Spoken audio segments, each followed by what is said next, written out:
Hello hello. जब लो देवादिदेव 1008 श्री महावीर भगवान की, मुनि आचार्य श्री विशुद्ध सागर जी महाराज की, मुनि 108 श्री अरिजीत सागर जी महाराज की। गुरु ने राह दिखाई, अभी चलना है बाकी। गुरु ने राह दिखाई, अभी चलना है बाकी। राही तुम भूल न जाना हो, राही तुम भूल न जाना, अभी मंजिल है बाकी। गुरु ने राह दिखाई, अभी चलना है बाकी। मधुर व्यवहार हो अपना, मधुर सा हो वचन में, टूटे ना दिल किसी का, बसी हो प्रेम मन में। मधुर व्यवहार हो अपना, मधुर सा हो वचन में, टूटे ना दिल किसी का, बसी हो प्रेम मन में।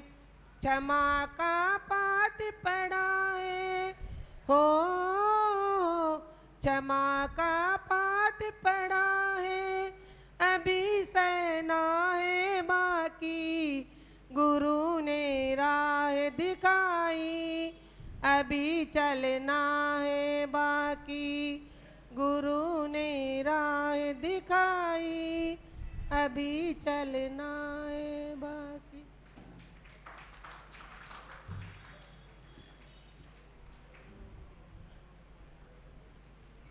बहुत बहुत धन्यवाद। चलें आप सभी अपने दोनों हाथों को जोड़ेंगे और गुरुदेव के चरणों में आग्रह करेंगे, हे गुरुवर आपके अमृतमयी वचन हम सभी को प्रदान करने की अनुकंपा करें। हे गुरुदेव नमोस्तु नमोस्तु नमोस्तु।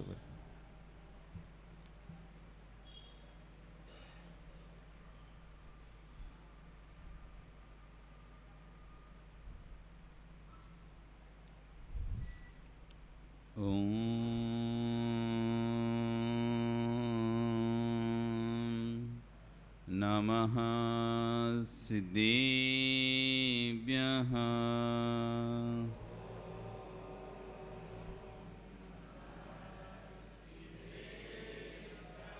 ॐ नमः सिद्धेभ्यः।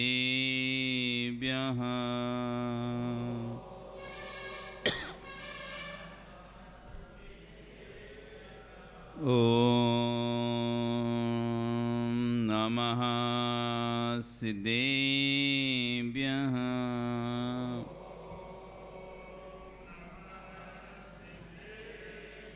तेरी अणिये खगिणाई, रुतारी मोय सिर सिर निवे हो। आईरी राऊ पसियो, परवादीण्यो भविजी लोए। ततो तिता तु ते तिता, तोत्री तोति तोतिता, ततो ताति ततो तोते, ततताते ततो ततः। नमो अरिहन्ताणं, नमो सिद्धाणं, नमो आयर्याणं, नमो वज्झायाणं, नमो लोये सव्यसाणं। बोले अनंत अनंत से परमेष्ठी भगवान की, आदिरम आदिनाथ भगवान की, वर्तमान शासन महावीर भगवान की, आचार्य कुंद कुंदेव स्वामी महाराज की, आचार्य विश्व सागर जी महाराज की, अहिंसा में विश्व धर्म की।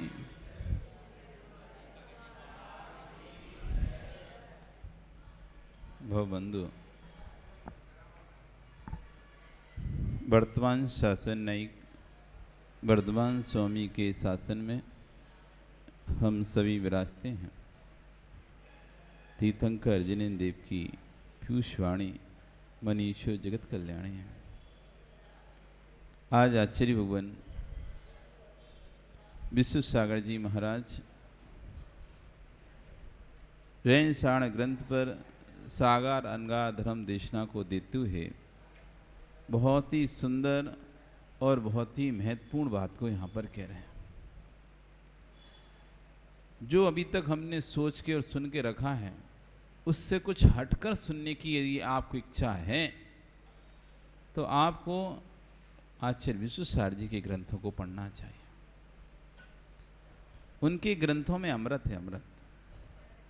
जो बातें आचार्य ने संस्कृत प्राकृत में हमको कही हैं उन्हीं बातों को बड़ी सरल भाषा में और मीठी भाषा में आचार्य विश्वसागर जी महाराज ने अपने प्रवचन के माध्यम से हम सभी को दिया है। और उन्हीं प्रवचन का प्रवचन सपन कहें, प्रवचन को हम यहाँ पर और सरल भाषा में थोड़ा सा समझने का प्रयास कर रहे हैं। आज आचार्य भगवान कह रहे हैं, ज्ञानियों क्या किया आपने पूरे जीवन भर? अपने धन कमाया, कितनी मेहनत से धन कमाया, पर व्यय कहां पर किया? पूरी पर्याय को आपने धन कमाने में खर्च कर दिया, लेकिन उस धन का व्यय कहाँ किया? एक बहुत सुंदर उदाहरण आचार्य भगवान आपके सामने रखेंगे, दृष्टांत रखेंगे। दृष्टांत के लिए उसको समझते हुए दृष्टांत को फिर आचार्य भगवान यहाँ पर समझाएंगे। तो यह कह रहे हैं कि क्या किया, किन किन कार्यों में तुमने पुण्य को नष्ट किया। हमारे पास पुण्य है कि नहीं है? आपके पास पुण्य है कि नहीं? पुण्य है इसलिए आप बैठ पा रहे हो शांति से, पुण्य है इसलिए भगवान का अभिषेक कर पा रहे हो आप शांति से, पुण्य है इसलिए प्रवचन सुन पा रहे हो शांति से। पुण्य नहीं होता, मिथ्या दृष्टि जीव को जिनवाणी न सुहाए, के ऊंगे के लड़ पड़े के उठ घर को जाए। जब पुण्य नहीं होता जिनवाणी सुनने का, या तो ऊँगता है ऐसे, क्या करता है? सोता है, के ऊँगे के लड़ पड़े, अथवा किसी लड़ने लगेगा, झगड़ने लगेगा, अल्लाह झगड़ के वापस चला जाएगा नीचे, या तो सो जाएगा जिनवाणी। बहुत से लोगों को नींद आती है कब? जब जिनवाणी चालू होती है। जैसे ही प्रवचन चालू हुआ और उनको नींद आना प्रारंभ हुआ, वैसे बातें करते रहेंगे, कुछ भी करते रहेंगे, कोई नींद नहीं आएगी, घंटों घंटों बैठे रहेंगे, नींद नहीं आएगी।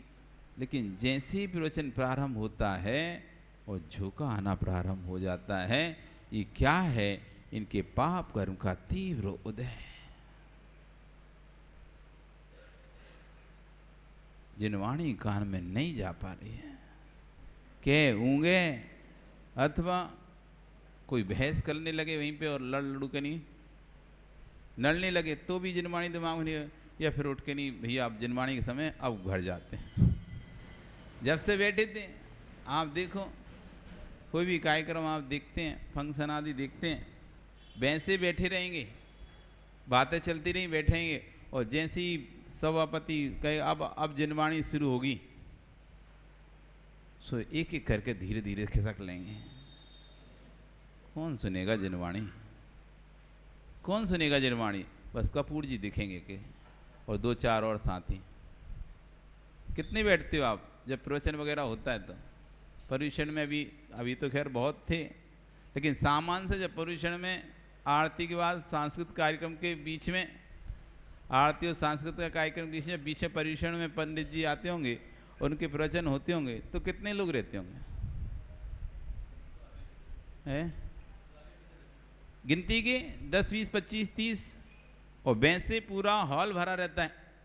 आरती में पूरा हॉल भरा रहेगा, सांस्कृतिक कार्यक्रम में पूरा हॉल भरा रहेगा, बैठने तक की जगह नहीं मिलेगी। लेकिन जैसे ही प्रवचन का समय आएगा निकल जाएगा। हालांकि दोनों तरफ से देखा जाता है इसमें भी कि समझाने वाला यदि समझा नहीं पा रहा तो सुनने वाले को मजा नहीं आता, फिर तो वो फिर सोचता है चलो अपने दिमाग में नहीं पड़ेगी पल्ले तो उठ लो, बैठे रहने से। और दूसरा समझाने वाला भी है, लेकिन सुनने वाले की स्वयं की इच्छा नहीं है तो भी उठ के चला जाता है। दोनों स्थिति बनती हैं, जहाँ पर दोनों के भाव बने, समझाने वाला अच्छे से समझा पाए और सुनने वाला सुनने की इच्छा रखे, तो वहाँ जिनवाणी सुन पाता व्यक्ति। तो हमने कितना पुण्य कमाया, आप यहाँ बैठे हो, बिना पुण्य के नहीं बैठ सकते। तो इतना पुण्य कमाया, लेकिन उस पुण्य को खर्चा कहाँ कर रहे हो भैया? जितने बड़े शहर में रहो उतना अधिक पैसा लगता है।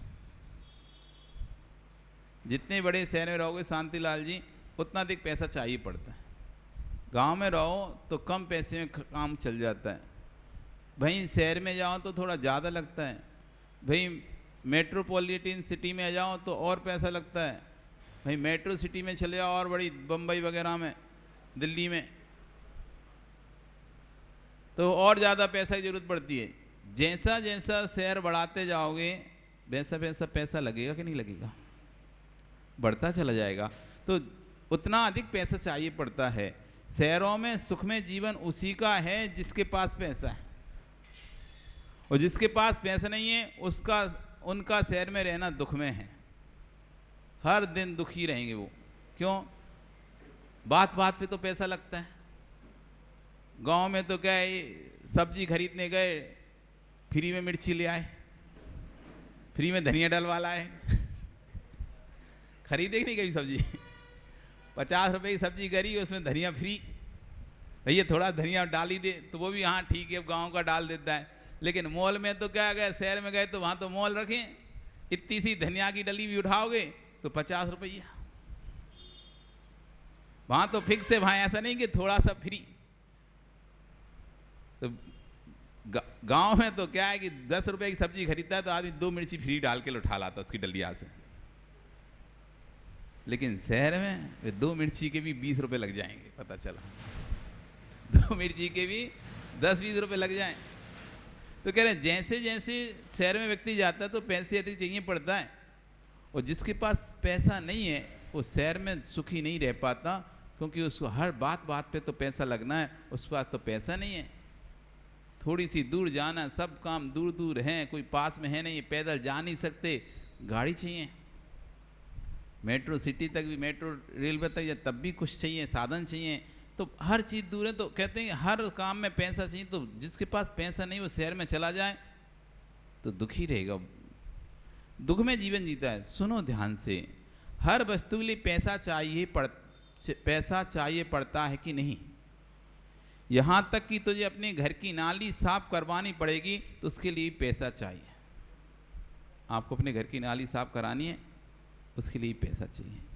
अब ये उदाहरण चल रहा है, अब उदाहरण को देखो आचार्यवन कैसे इसको दृष्टांत को दृष्टांत से जोड़ते हैं कि घर की नाली भी तुझे साफ करवानी पड़ती है तो उसके लिए पैसा चाहिए होता है। ये बताओ, घर की नाली साफ करवाने के लिए जिसे पैसा दिया जाता है वह पैसा अलग होता है क्या? आपके घर में कोई ऐसा स्थान है कि ये पैसा घर की नाली साफ करने का, ये पैसा सब्जी वाले का इकट्ठे ही रखते हो कि अलग अलग रखते हो? एक साथ रखते हो? कमाते समय ऐसा कमाते हो कि ये नाली साफ करने वाले के लिए कमा रहे हैं, ये कुंजड़े को देने के लिए कमा रहे हैं? कमाते भी एक सा हो, रखते भी पैसा एक सा ही हो। तो कह रहे हैं यहाँ पर कि घर की नाली साफ करवाने के लिए जैसा पैसा दिया जाता है, जिसे पैसा दिया जाता है वह पैसा अलग होता है क्या? और भोजन के लिए जो पैसा देना होता है ज्ञानी, वो अलग होता है क्या? दोनों कमाने की शैली अलग अलग होती है क्या? एक जैसी कमाते दोनों पैसा? चाहे नाली साफ करने वाले को पैसा देना हो, चाहे होटल में खाने वाले को पैसा देना हो, तो इसलिए कमाई की शैलियाँ अलग अलग होती हैं कि एक सी शैली से कमाना पड़ता है? एक ही शैली होती है? ऐसा तो नहीं है कि नाली वाले को देना इसके लिए अलग से मेहनत कर रहे, ये पैसा अलग है, इसके लिए अलग से हम कमाते हैं। एक ही शैली से कमाते हैं। कमाने की शैली वही है, चाहे वो पैसा नाली वाले को दें, चाहे होटल वाले को दें, चाहे मंदिर में दान करें, चाहे पूजा आदि की द्रव्य खरीदें, चाहे भोगों की सामग्री खरीदें, पैसा तो वही है और कमाने की शैली भी एक ही है, एक ही होती है। ज्ञानी, जिस दिन तूने पैसा कमाना शुरू किया था उस दिन की याद करना, और प्रथम दिन जो कमा कर लाया था, जितना राग तुझे अपने बेटे से नहीं हुआ था, उससे कई गुना राग तुझे उस कागज़ के टुकड़े से हुआ था। और मुस्कुरा कर कहता था, माँ आज कमा कर लाया हूँ। जब कमाने गया था तो घर में विराजी माँ को छोड़कर गया था, जनक को छोड़कर गया था, जन्नी को छोड़कर गया था, बेटे की माँ को भी छोड़कर गया था, और सोच कर गया था कि पैसा कमा कर लाऊंगा। उस समय शून्य होकर पैसा कमा रहा था। शून्य मतलब विकल्प से रहित होकर, कोई प्रकार का विकल्प नहीं था, बस पैसे में अपना ध्यान लगाए हुआ था। उस समय शून्य ने सोचा नहीं था कि पूरे वीर अंतराय कर्म का क्षोभसम लग रहा है। शरीर की ताकत लग रही है ना, शक्ति लग रही है, वीर अंतराय कर्म क्षय हो रहा है, पूरा उस वीर कर्म का क्षोभसम लगा दिया आपने कमाने में, पूरी ताकत लगा दी, पूरी शक्ति लगा दी कमाने में। पैसा कमाते समय बुद्धि भी लगाई, बिना ज्ञान के तो कोई पैसा कमा नहीं सकता है। तो तूने आत्मा की अपूर्ण शक्ति, अमौलिक शक्ति, ज्ञान दर्शन को भी पैसा लगाने में खर्च किया। शरीर का वीर्यांतर कर्म का भी क्षय हुआ, वो भी तुमने पैसा कमाने में लगाया, अपने ज्ञान को भी पैसा कमाने लगाया। आप घर की नाली पर खड़े हुए हो, और जो नाली को साफ करने आया है उसको वही पैसा आप दे रहे हो। ज्ञानी इतनी मेहनत से द्रव्य कमाया और तूने नाली साफ करने वाले में लगाया। घर छोड़ना ही पड़ा, नगर छोड़कर भी जाना पड़ा था, कहाँ कहाँ घूमकर पैसा कमा कर लाए थे, परंतु घर में आकर उसका व्यय कहाँ किया। कितनी मेहनत से पैसा कमाया, कहाँ कहाँ गए, किस किस नगर में शहर में घूमे, गर्मी में भी तपे, धूप में भी तपे, पसीना भी बहाया, लोगों से लड़ाई झगड़ा भी किया उस पैसे के लिए। कितनी मेहनत लगती है एक पैसा कमाने, लगती नहीं लगती? कितने लोगों से कभी कभी बुराई मोल लेना पड़ती है, झगड़ा मोल लेना पड़ता है, कितनी हिंसा भी करनी पड़ती है, झूठ भी बोलना पड़ता है, चोरी भी करनी पड़ती है, संचय भी करना पड़ता है। तो इतना जो जो हमने किया सिर्फ उस पैसे कमाने के लिए, और अब उस पैसे को तुमने कमाया और घर की नाली पर खड़े होकर वो नाली साफ करने वाले को तुम वो पैसा पकड़ा रहे हो। कहाँ कहाँ घूमकर पैसा कमा कर लाए थे, परंतु घर में आकर व्यय किया। जिस नाली में तू मल विसर्जन करता है, जिस नाली में तू मूत्र विसर्जन करता है, तू स्नान करता है, लौसंगा करता है, ऐसे घर की नाली को साफ कराएं तूने पैसे का व्यय किया था। कहाँ व्यय किया अपने पैसे का? इतना पुरुषार्थ तूने क्या इसलिए किया था? घर की नाली के साफ कराने में पैसा व्यय करने के लिए इतना पुरुषार्थ तूने इसलिए किया था? पैसे कमाने की विधि एक जैसी थी, प्रयोग कहाँ किया? दृष्टांत पर नहीं जाना, दृष्टांत को अब पकड़ना। ये तो दृष्टांत दिया कि इतनी मेहनत से हमने पैसा कमाया और घर की नाली पर खड़े होकर उस पैसे का व्यय कर रहे हैं। किसमें? जिस नाली पर तुम मल मूत्र विसर्जन करते हो, लौशंका करते हो, उस नाली की सफाई में तुमने इतनी मेहनत से जो पैसा कमाया था वो आप खड़े खड़े खर्च कर रहे हो। दृष्टांत पर नहीं झूलना, अब भीतर जाना, अब दृष्टांत को पकड़ना। 3 लोक के नाथ के मस्तक पर तूने जल की धारा छोड़ रहा था। उस समय धारा को देखकर दिगंबर मुनि खड़े हो गए। ये भव्य जीव भगवान का अभिषेक कर रहा है। जैसे ही तूने अभिषेक किया, मुनिराज भी अनुमोदना करने के लिए खड़े हो गए। तीर्थंकर बालक का अभिषेक होता है सुमेरु पर्वत पर।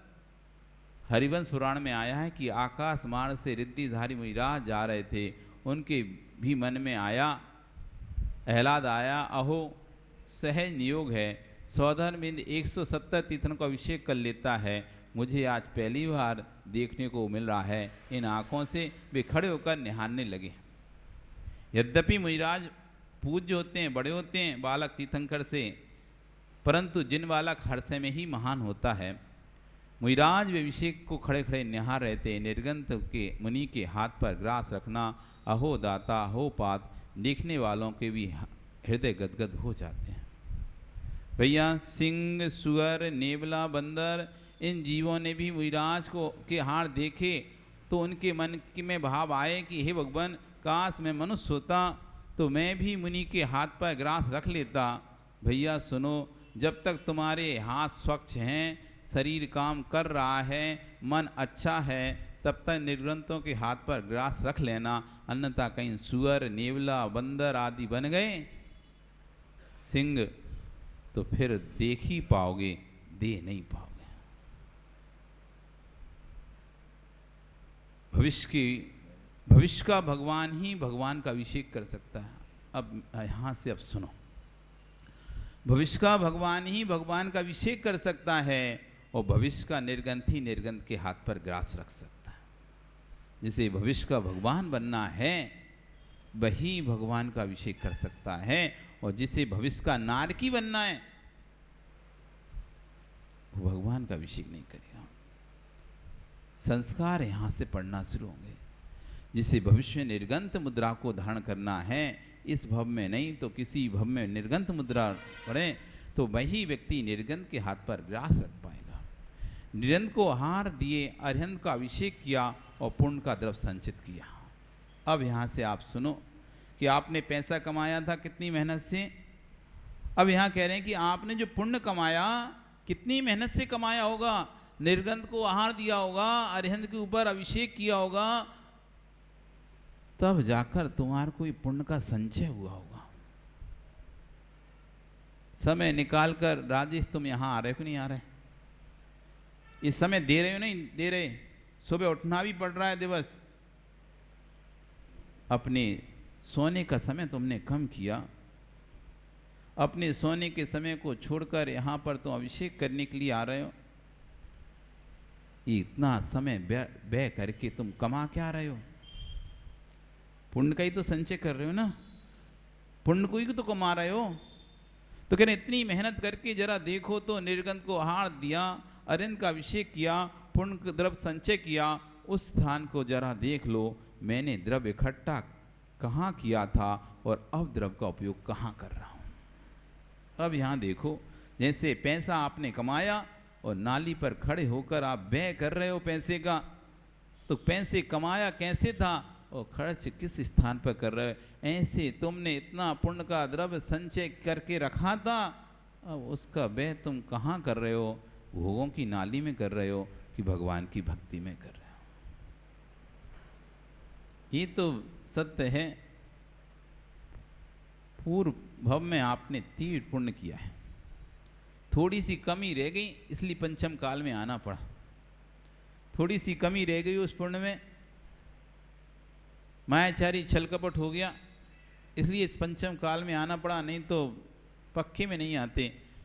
क्योंकि जैन कुल में उत्पन्न होना ही आपका ये पुण्य का सूचक है। किसी गरीब घर में उत्पन्न हो जाते, किसी विधर्मी घर में उत्पन्न हो जाते, किसी मांसाहारी घर में उत्पन्न हो जाते, लेकिन आप सारे कुलों का त्याग करके 84 लाख योनियों में टॉप पर बैठे हुए हैं, जैन कुल में बैठे हुए हैं। इतने सारे कुल हैं, पूरे जगत में कितने कुल होंगे, कितनी प्रकार की जातियां हैं, कितने प्रकार के लोग हैं, उन सब में कोई उत्कृष्ट कोई धर्म और उत्कृष्ट कोई जाति है, इसमें शंका नहीं करना तुम बिल्कुल भी। जैन धर्म से उत्कृष्ट धर्म कोई भी धर्म नहीं है। जैन कुल से उत्कृष्ट कुल कोई भी कुल नहीं है। जैन कुल से उत्कृष्ट जाति कोई भी जाति नहीं है। इसमें किंचित मान शंका नहीं करना। टॉप पर हो आप, टॉप पर। कोई भी धर्म, कोई भी जाति आप उसको अपने से ऊंचा बता नहीं सकते।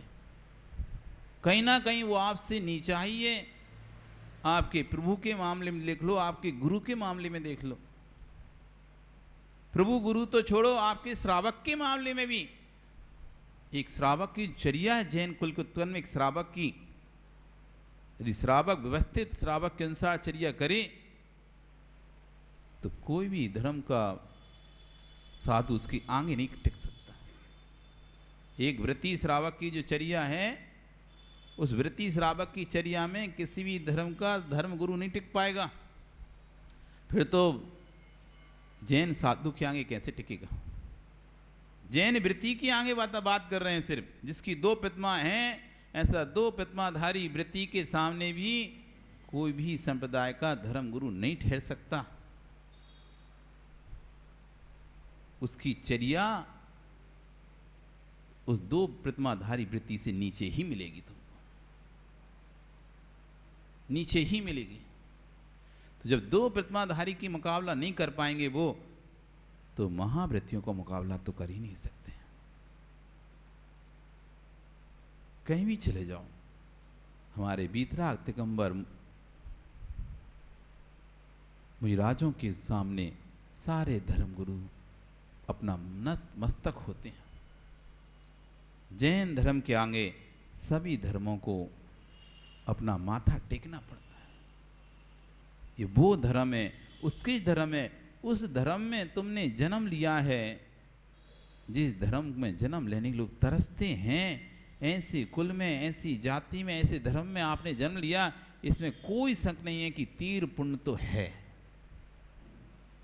पूर्व में तुमने खूब भगवान की भक्ति की है, खूब साधुओं को दान आदि दिया है, बहुत स्वाध्याय आदि किया है, तब जाके माताओं इस कुल में तुम जन्म ले पाए हो।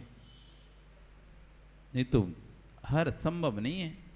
जैन कुल में उत्पन्न होने वाले कितने लोग हैं? जैन कुल में उत्पन्न होने वाले उनकी संख्या कितनी सी है?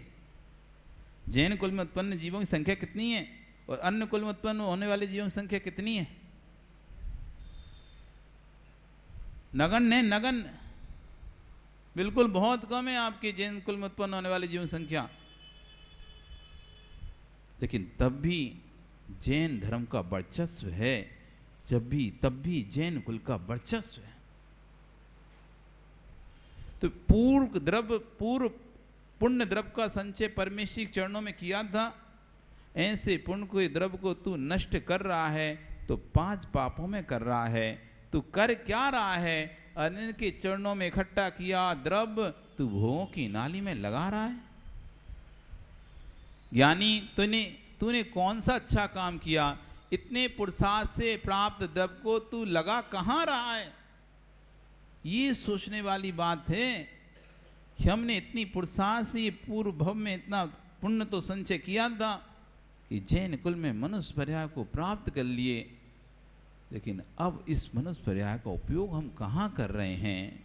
कोई भी वस्तु खरीदे तो पैसा खर्च होता है। यदि एक नेत्र की पलक भी ऊपर किया है, इसने में तेरा पुण्य का व्यय हुआ है। जैसे बाजार में कोई वस्तु खरीदो तो क्या होता है? पैसा खर्च होता है। ऐसी आंख की पलक उठाने में भी पुण्य का व्यय होता है। किसी के अशुभ शब्द सुनने में मन लगाया है तो पुण्य का व्यय कर रहा है। किसी की अशुभ शब्द कहने में मन लगाया है, पुण्य का खर्च किया है। जब आप 100 के नोट के लिए 1 रुपए के लिए 100 का नोट को 1 रुपए लिए खर्चा करना पसंद नहीं करते, तो दूसरे को गाली देने के लिए, दूसरे की बुराई सुनने के लिए, दूसरे की बुराई करने के लिए अपनी पुण्य की एफडी को क्यों खर्च कर रहे हो? 1 रुपए का काम होता है, सोचते हैं 100 रुपए हैं, छोड़ो अब नहीं करते, अब 100 रुपए तोड़वाना पड़ेगा 1 रुपए के चक्कर में, तो हम वो काम छोड़ देते हैं 1 रुपए वाला, अब बाद में फिर कभी करेंगे। अभी खाने की इच्छा हो रही थी आपको, कुछ टॉफ़ी खाने की, चॉकलेट खाने की इच्छा हो रही थी, देखा कि जेब में तो 1 रुपए नहीं है, 100 का नोट है, अरे अब छोड़ो, कौन 100 का नोट तोड़वा, अभी टूट जाएगा तो फिर व्यय हो जाएगा, खर्च हो जाएगा। ऐसे करके आप अपनी इच्छाओं को दमन करके ख़त्म, छोड़ो, रखो वापस। और पर्स खोलते हैं, देखते हैं 100 का नोट है, 1 का नोट नहीं है, तो फिर आप वापस 100 का नोट रख लें, तो भैया नहीं चाहिए, रहने दो, छोड़ो। ऐसे करके निकल जाते हैं। आप 1 रुपए के लिए 100 का नोट नहीं तोड़वाते। फिर कोई दूसरा बुराई कर रहा था किसी की और आप वहाँ पर खड़े होकर सुनने लग गए, तो आप वही कर रहे हो, 1 रुपए के लिए 100 का नोट तोड़ रहे हो। उस बुराई के दूसरा कर रहा है, दूसरा सुन रहा है, दूसरा दूसरे को कर रहा है। हम बस वहाँ खड़े होकर तमाशा देखने वाला, जैसे होते हैं ना, मदारी खेल दिखाता और अपन तमाशा देखते हैं। बंदर खेलता है, मदारी खिलाता है। बंदर पलटियां लगाता है और मदारी लगवाता है। बाकी हम खेल के नहीं, हाथ तालियां बजाते हैं, ऐसे ऐसे देखते रहते हैं। ना तुम बंदर हो ना मदारी हो, ना मंदर हो ना मदारी हो, तुम सिर्फ दर्शक बनते हो। ऐसी एक बुराई कर रहा है, एक सुन रहा है और बाकी वहीं बैठे बैठे आनंद ले रहे हैं। वो लगा के बैठ जाते हैं क्या? अड्डाबाजी। जानते हो अड्डाबाजी? नहीं जानते तुम लोग? 4 कुर्सी डाली, 6 कुर्सी डाली और बैठ गए। इधर की बुराई, उधर की बुराई, इसका उसका, ये वो, कहाँ क्या हो रहा, बस ये दुनिया भर की वो पंचायती में बैठ गए और शुरू हो गए। उन्हें पता ही नहीं चल रहा तुम्हारे पुण्य का खर्च हो रहा है। तुम एक एक शब्द निकाल रहे हो, उसमें पुण्य का खर्च हो रहा है। छोटा छोटा, बस शहर में तो जाओ, छोटी छोटी बात पे पैसा खर्च होता है। गए ना बाली राजेश, खर्चा होता था ना छोटी छोटी बात पे। इधर से उधर भी जाओ, भैया इतने रुपए ले आओ। 1 घंटे के लिए तुम 10 मिनट के लिए किसी होटल में रुकोगे, ले आओ। कहीं भी जाओ, बात बात पे पैसा खर्चा। वही तो बोलते ना अपन, अरे वो वहां तो ये बात बात पे पैसा खर्चा होता है। तो ऐसी हम वहां पर बैठे हुए हैं, ढेल भीड़ लगाकर आराम से कुर्सी डाले पंखा के नीचे और चर्चाएं कर रहे हैं। बात बात पर पैसा खर्च हो रहा है, बात बात पर पुण्य खर्चा हो रहा है। और तुम्हारा का कोई मतलब तो, बहुत से लोग तो ऐसे जिनको कोई मतलब ही नहीं होता, फिर भी चलो कुर्सी डाल के बैठ जाते हैं। क्या कहते हैं सुन तो लें। बहुत लोगों को कोई मतलब ही नहीं होता उन बातों से, ना उनका उनका कोई संबंध है, ना कुछ भी उनका कोई लेन देन नहीं है। बस इसलिए बैठे हैं कि चलो सुन तो लें क्या बातें कर रहे हैं। तो कह रहे तुम सुन भी रहे हो तो पुण्य खर्च हो रहा है। बस हर क्रिया में इतना ध्यान रखो, पुण्य खर्च हो रहा है। जैसे आप पैसे का ध्यान रखते हो, पैसा खर्चा हो रहा है भैया। कभी पहले फोन किए, फोन जब ये मोबाइल नहीं चलते थे, STD पर जाकर कॉल किया कि चंदन तुमने STD पर देवी से बात करने के लिए करते होगे ना, शादी नई नई हो रही होगी तो फोन लगाना पड़ता होगा। उस समय तो मोबाइल था नहीं ना, था क्या उस समय मोबाइल? तो क्या करते थे, लैंडलाइन। तो लैंडलाइन में घर में सब लोग रहते तो कहाँ जाते थे? STD टेलीफोन बूथ पर। तो वहाँ पर बात करते रहते थे, लेकिन नजर रहती थी ऊपर जो LED चल रही है बिल पर। बात करते थे फोन पर नजर कहाँ रहती थी? 2 मिनट 59 सेकंड। 3 मिनट में कॉल अगला चालू हो जाता था। 2 मिनट 59 सेकंड। यदि तुम्हें ज्यादा काम नहीं तो इंतजार करते थे, जैसी 2 मिनट 59 खट। क्यों? हर समय आपको इंतजार रहता था, ऊपर पैसा खर्चा हो रहा है। बात करते थे लेकिन पूरा दिमाग, दिल और दिमाग वहां पर रहता था ऊपर, देखते रहते थे, पैसा खर्चा हो रहा है। भैया रखें, क्या बोलते थे भैया? अब रखें, हो गया बात, काम की बात हो गई, रखें। अरे भैया 100 रुपये का बिल बन गया, 50 का बिल बन गया, 150, अब रखें। तो जैसे वहां पर देखते रहते थे, खर्च हो रहा है, पैसा जा रहा है, पैसा जा रहा है। कोई दूसरा बात करता था, तुम बोले भैया जल्दी रख दे दद्दा, बहुत पैसा खर्चा हो गया, बहुत लग गया। तो जैसे हम STD PCO पर बैठकर यदि इंटरनेशनल कॉल लगाते थे तो और ज्यादा ध्यान रखते थे। ये 10 रुपये लगेंगे 1 मिनट के, कितनी देर बात करे? थोड़ी सी देर बात कर करूँ के और रखती है। तो प्रति समय ये भाव रहता था, बात करते करते ही भाव रहता था, भैया पैसा लग रहा है, पैसा खर्चा हो रहा है। आपकी नज़र बार बार उस LED पर लगी रहती थी जहाँ पर दिखाया जा रहा था कि पैसा खर्चा हो रहा है, यूनिट बढ़ रहा है। यदि काश आज भी कोई ऐसी LED होती हमारे पास, सामने दिखता रहता ये पुण्य का बैलेंस खर्चा हो रहा है। आप बात कर रहे होते, उधर चल रहा होता, पुण्य 100 से 99 रह गया, 98 रह गया, संतान रह गया तो शायद तुम सचेत हो जाते, फिर किसी के साथ बैठकर बुराइयां किसी की नहीं करते। पर दिखता नहीं है ना, ऐसा दिखता नहीं है ऐसा कि हम इतना पुण्य लेके आए थे, देखो ये खर्चा हो रहा है, ये खर्चा हो रहा है, इसलिए हम चले जा रहे हैं, करते चले जा रहे हैं, करते चले जा रहे हैं बातें। और लेकिन जब दिखना वो चालू हो जाता है तो हम बातें उस हिसाब से करते हैं, और दिखता नहीं है तो बस लगे रहते हैं। कितना बिल आएगा वो बाद में पता चलता है, अब आया बिल। घर में पता नहीं चलता था कितनी देर बात कर रहे हो, कितना बिल बन गया है। वहाँ फ़ोन पे लग गए, माताएं अपनी माँओं से मिलने की बात करने के लिए लग गई, बाद में बिल आता तो पता चलता कि अरे तुमने ससुराल में देखो अपनी माँ से इतनी देर तक बात करी, आधा घंटे उसका ये बिल देखो। उस समय पता नहीं चल रहा क्योंकि दिख नहीं रहा सामने। और जब एसटीडी पीसी होता था सामने दिखता था तो आदमी उस हिसाब से बात करता था। अब दिखना बंद हो गया है तो अब अनलिमिटेड हो गया है, बात अनलिमिटेड हो गई है, लेकिन पुण्य तो लिमिटेड ही है। बात भले आपकी अनलिमिटेड हो गई हो, लेकिन पुण्य लिमिटेड है। तो खर्च हो रहा है, जब आप एक नोट को खर्चा करने में 100 बार सोचते हो खर्चा करें कि नहीं करें।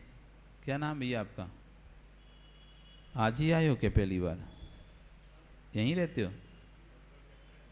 हैं? कहाँ रहते हैं? अरे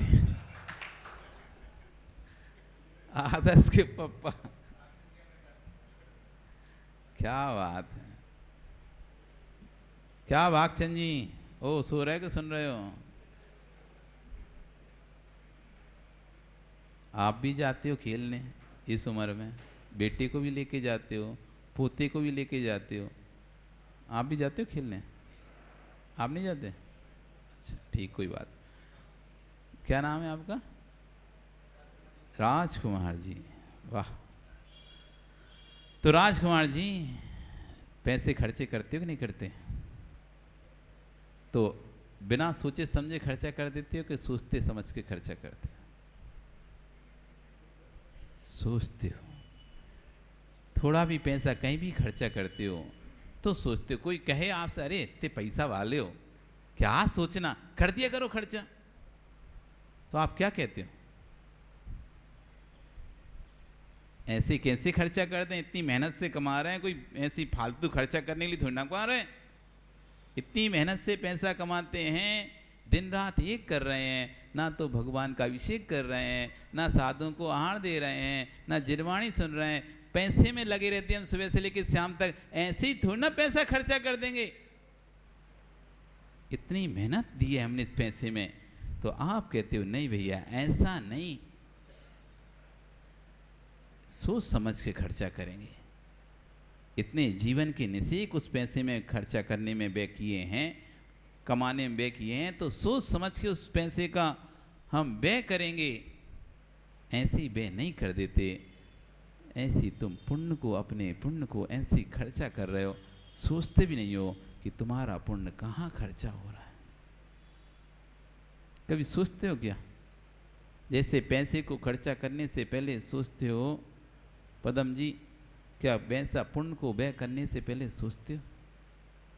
हम तो बैठ जाते हैं बस कहीं भी, और बैठकर अपनी पुण्य की एफडी तोड़कर इधर उधर की बातों में पुण्य को खर्चा करते रहते हैं, जिन बातों से कुछ मतलब नहीं रहता। घंटों घंटों बात करेंगे किसी के लिए और फिर बाद में कह देंगे अरे अपने क्या करना, छोड़ो तो। अरे इतनी देर से बात ही क्यों कर रहे थे? आधा घंटे बात करेंगे, 1 घंटे किसी के बारे में चर्चा करेंगे, और चर्चा करने के बाद आधे अरे छोड़ो तो अपने करना क्या है। तो भैया जब तुम्हें करना ही नहीं था, कुछ मतलब ही नहीं था, फिर इतनी देर तक, आधे घंटे तक क्यों चर्चा करते रहे? अपने पुण्य का खर्चा क्यों करते रहे? दूसरे को गाली देने में अपनी इतनी बड़ी पुण्य की एफडी क्यों खर्च करते हो? यदि कोई प्रसंग खड़ा हो जाए और मन उद्वेलित करे, बार बार की बोलना है, फिर भी नहीं बोलना, एफडी दूसरे की खर्च नहीं होगी। मन तो बार बार करता है बोलें बैठें, लेकिन नहीं, मुझे अपनी पुण्य की एफडी इन कामों में खर्चा नहीं करनी। मुझे अपने पुण्य की एफडी इन कामों में खर्चा नहीं करनी, इनके साथ बैठकर मुझे मिलेगा क्या, इनके साथ बैठकर मुझे मिलेगा क्या, बस फालतू की बातों ही सुनने मिलेंगी और सुनकर मैं करूँगा क्या, कुछ निर्णय भी नहीं उसमें, कोई सार भी नहीं उन बातों में, बस सुनते हो बैठकर से सुनना ही है। तो आचार्य भगवान कह रहे हैं कि अपनी इतनी बड़े द्रव्य की एफडी को खर्चा मत करो, एफडी को दूसरे के लिए खर्च नहीं करो, घर के झगड़ों में अपना द्रव्य नष्ट मत करो। अंत में होता क्या है, समझौता ही तो होता है बाद में। दोनों हो गए खाक कि अब कर लो समझौता, पहले ही तो कर लेते समझौता, पुण्य का द्रव्य तो नष्ट नहीं होता। जिन लोगों को परस्पर में अपनी प्रीति को जीवंत रखना है, वात्सल को जीवंत रखना है और हृदय को स्वच्छ रखना है, तो सबसे दूरी बनाकर रखो, पूज्यों से भी दूरी बनाकर रखना, जिससे उनकी विनय तुम करते रहोगे, पास रहोगे तो विनय में कमी आ जाएगी। पिता पुत्र को भी अधिक पास में नहीं रहना चाहिए, थोड़ी दूरी बनाकर रखो, जिससे बेटा तुम्हारा सम्मान करता रहे। पिता का कर्तव्य कि हर बात पर बेटे पर अरई लगाना छोड़ दे। पुण्य का द्रव्य को जहाँ से कमा कर लाए हो, पैसा खर्च करते समय पैसे की कमाई का दिन याद आ जाए तो हाथ का पैसा दूसरे को देने वाला था वह हाथ खींच लगने लगता है। आप जब व्यय करते तो व्यय करते समय ये याद आ जाए कि कैसे कमाया है, तो आप उस हिसाब से फिर भैया कितनी मेहनत से कमाया है। एक बार एक बेटा अपने पिता से बार बार पैसा मांगता रहता था और उसको पैसा पिता देता रहता था, लेकिन वो कहीं इसमें कहीं उसमें तुरंत खर्च कर देता था। तो एक बार पिता ने कहा कि भैया मैं तो पैसा नहीं दूंगा, तुम जो करना है सो करो, जहाँ से लाना है लाओ, पर मैं द्रव्य नहीं दूंगा पैसा। तो बेटा गुस्से में, नहीं दोगे तो क्या मैं कमा नहीं पाऊंगा, नहीं दोगे तो क्या मैं कमा नहीं पाऊंगा, मैं कमा के खर्चा करूंगा। तो पिता कहता है ठीक है जाओ भाई कमाओ, खर्चा करो तुम्हें जितना करना है। वो जाता है, अब उसे काम मिले कहाँ पर, सब जगह काम देखता है, काम नहीं मिला। एक होटल में जाता है तो उससे कहता है मुझे कुछ काम दो। तो उसने कहा ठीक एक काम करो, आप बर्तन धोने का काम करो, दिन भर धोगे तो हम आपको 100 रुपये देंगे, पूरे दिन आप यहाँ पर काम करो बर्तन। वो बैठा बालक पूरे दिन बर्तनों को धो रहा है, बाहर धूप में गर्मी में पसीना बह रहा है और उसके बर्तनों के ढेर लगे हुए हैं, उनको साफ कर करके पूरे दिन में उसकी कमर दुखने लगी। और तब जाकर उसने 10-10 के 10 नोट उसे पकड़ा दिए। बड़ा खुश, पिताजी को आज बताएंगे देखो हम भी कमा सकते हैं और अब नहीं चाहिए तुम्हारे पैसे की कोई ज़रूरत नहीं है। वो पहुंचा पिताजी के पास, दिखाता है ये देखिए मैंने कमाए। तो पिता कहते एक काम करो, एक 10 का नोट मुझे दे दो इसमें से। हाँ कहीं लो, आप तो इतना कर देते, लो मैं ऐसे देता हूँ। और उसने 10 रुपये पिताजी को दे दिए। वो पिता ने उसी समय 10 का नोट फाड़ दिया उसी के सामने। जो 10 का नोट जैसे उसने दिया, और पिता ने 2 टुकड़े उसके 10 के नोट के कर दिए। अब तो भैया उसका गुस्सा बेटे का, कितनी मेहनत से कमाए आपको पता है, पूरा दिन लग गया, कमर टेढ़ी हो गई हमारी, गर्मी में पसीना के मारे मर गए वहां पर बर्तन धोते धोते। इतनी मेहनत से हमने 100 रुपए कमाए थे, उसमें से आपने 10 रुपए ऐसे ही बर्बाद कर दिए। नहीं चाहिए तो वापस कर देते, फाड़ क्यों दिया, वो भी मेरे सामने। अरे अलग सलग जाके कहीं फाड़ते फूड़ते तो समझ में आता, हमें पता नहीं चलता आपने क्या किया, लेकिन मेरे सामने ही इतनी मेहनत से कमाए हुए मेरे पैसे को आपने ऐसे नष्ट कर दिया। तो पिता कहता है यही बात तो हम तुमको समझा रहे थे, इतनी मेहनत से हम द्रव्य कमा रहे हैं और तुम उसको ऐसे ही नष्ट कर रहे हो, वो भी हमारे सामने। इतनी मेहनत से हम द्रव्य कमाते हैं, कितनी मेहनत लगती पैसा कमाने में, और तुम हमारे सामने उस पैसे को नष्ट कर रहे हो। दुख नहीं होगा क्या? आज तुमने एक थोड़ा सा पैसा कमाया और तुम्हारे सामने उस एक अंश उस पैसे का नष्ट हुआ है, तो तुमको कितनी तकलीफ पीड़ा हो रही है। तो जब कमाते खर्च करते समय व्यय करते समय कष्ट का ध्यान आ जाए कि कमाने में कैसा कष्ट होता है, तो वे भी बड़े सोच समझ के करोगे। तो ऐसे ही यहाँ कह रहे हैं कि जैसे पुण्य के द्रव्य को जहाँ से कमा कर लाए थे, पैसा खर्च करते समय पैसे की कमाई का दिन याद आ जाए तो हाथ का पैसा दूसरों को देने वाला था वे हाथ खींचने लगता है, संकुचित हो जाता है। ऐसे जिस दिन तू जहाँ से पुण्य कमा कर लाया उस स्थान का ध्यान करने लग जाएगा तो पुण्य का द्रव्य खर्च करने में थोड़ा विवेक जागेगा। राजकुमार जी, जीवन में इतना ध्यान रखना, धन से कभी धन नहीं आता। ये लोगों की धारणा है कि धन से धन आता है, तो बिल्कुल बदल दें। धर्म से धन आता है, पुण्य से धन आता है। पुरुषार्थ तो बहुत लोग करते हैं, एक ही जैसा पुरुषार्थ, एक ही जैसी दुकान कई लोगों की रहती है। सुबह से उठकर खोलने वाले भी लोग हैं दुकान 7 बजे से, और 10 बजे खोलने वाले भी लोग हैं दुकान।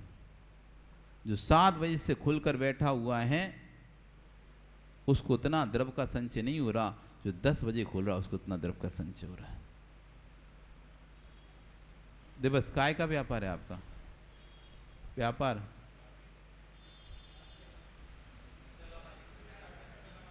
गल्ला माल का है ना? तो गल्ला माल का सिर्फ आप ही व्यापार करते कि और भी व्यापारी? तो कुछ ऐसे व्यापारी तो होंगे ना जो आपसे ज़्यादा समय देते होंगे, पर उनके पास उतनी आय नहीं है। समय आपसे ज़्यादा देते होंगे, आपसे ज़्यादा मेहनत भी करते होंगे, लेकिन उतनी आय नहीं है जितनी आपके पास है। तो आप पुरुषार्थ में तो कोई कमी नहीं कर रहे, फिर अंतर कहाँ पड़ रहा? पुरुषार्थ में तो कोई नहीं कमी कर रहे, वो भी सुबह से पहुँचते हैं, आप भी सुबह से पहुँचते हो, वो भी 7 बजे पहुँचते हो, आप 10 बजे पहुँचते हो। समय तुम्हारा बल्कि कम ही दे रहे हो, वो तुमसे ज़्यादा समय दे रहे हैं, फिर ही उनके पास तुमसे कम आय है। इसमें कारण क्या है? क्या पुरुषार्थ की कमी चल रही उनकी? आज भी कई लोग हैं दुकान खुलकर बैठे होंगे 7 बजे से, खुल के बैठे होंगे, पक्का बैठे होंगे, और वहीं आप लोग 8 बजे तक तुम्हारे पास ही रहोगे। उसके बाद घर जाओगे, नाश्ता वगैरह करोगे तो 9, साढ़े 9, 10 तो बज ही जाएगा आपको पहुँचते पहुँचते दुकान। आप भी दुकान खोलोगे तब भी आप अंतर देखोगे।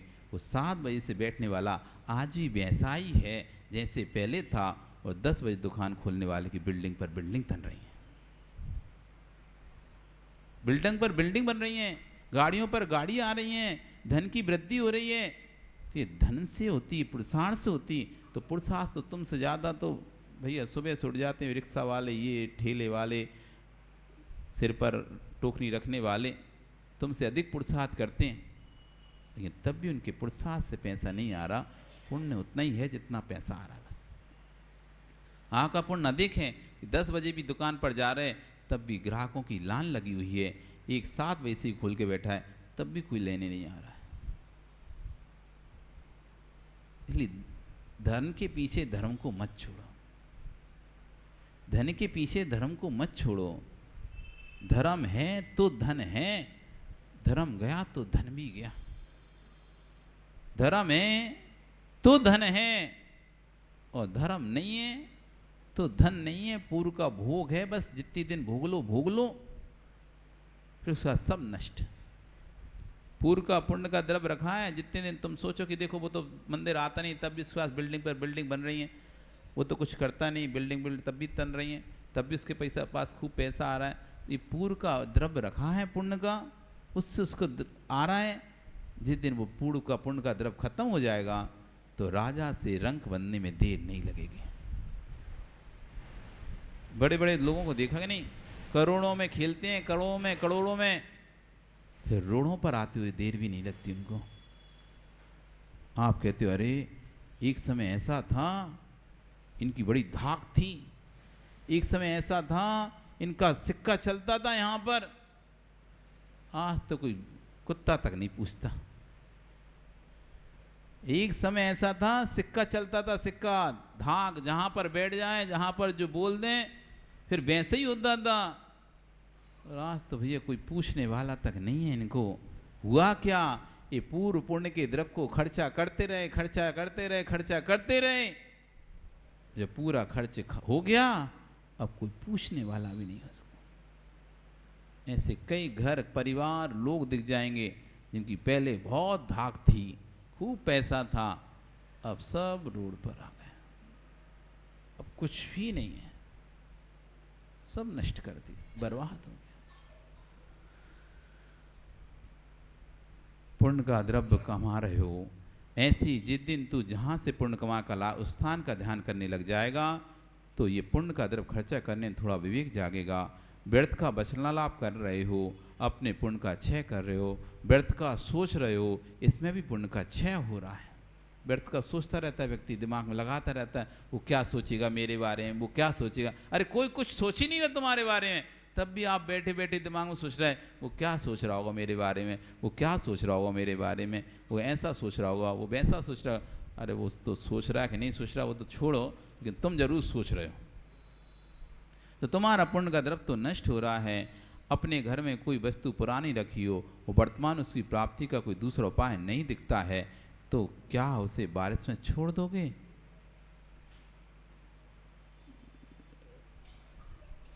ओ गौरव, मोबाइल है ये तुम्हारे पास, अभी दूसरा कोई मोबाइल आने का कोई चांसेस है नहीं है, तो क्या इसको ऐसे ही बाहर छोड़ दोगे क्या?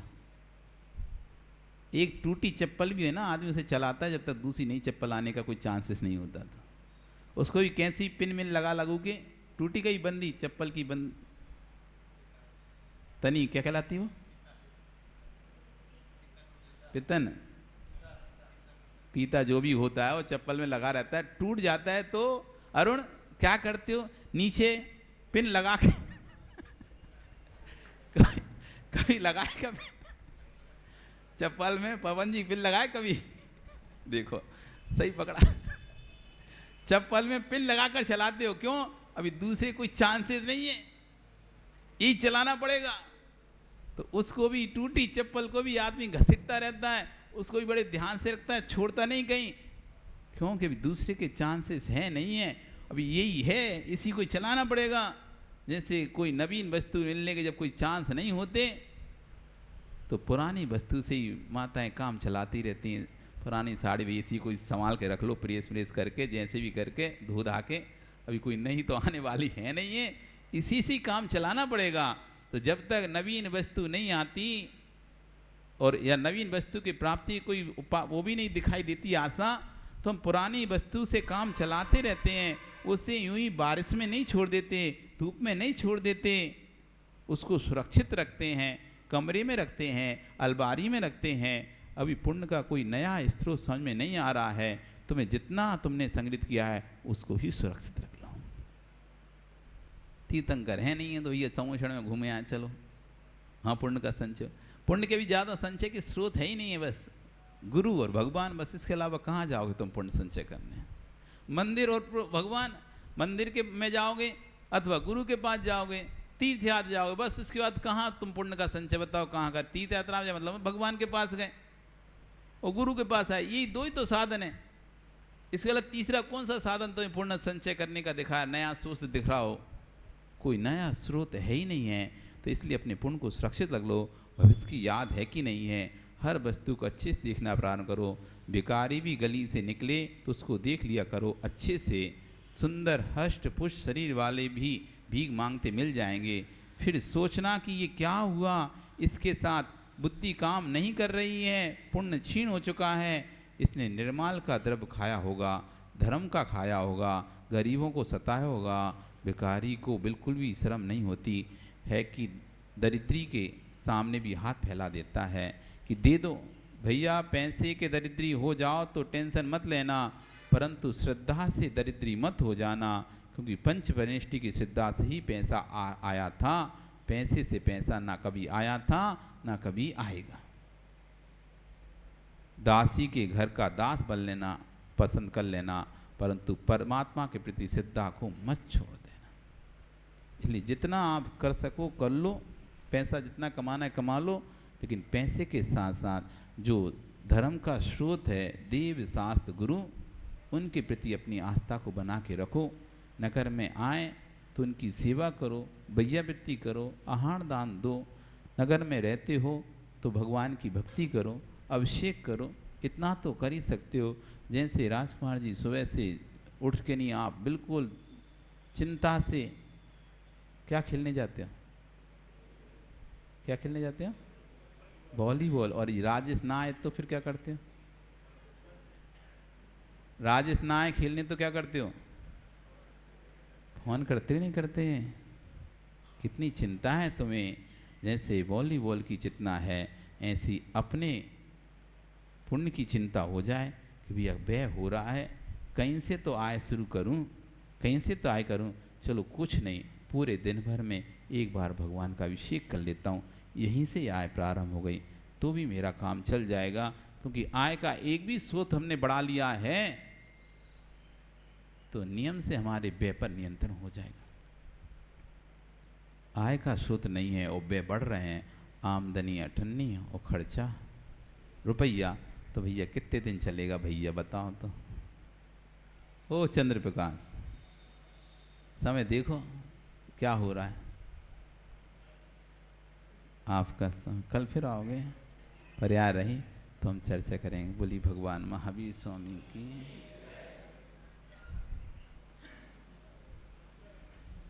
जिनवाणी स्तुति। जावाणी के ज्ञान ते सूझे लो कालो, सोवाणी मस्तक सदा देते हूँ धो।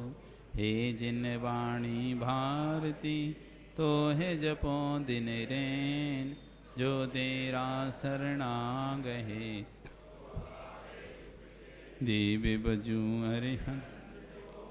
गुरु सेवा निर्ग्रंथ दया धर्म पालो सदा, यही मोक्ष का नौ वर्णों का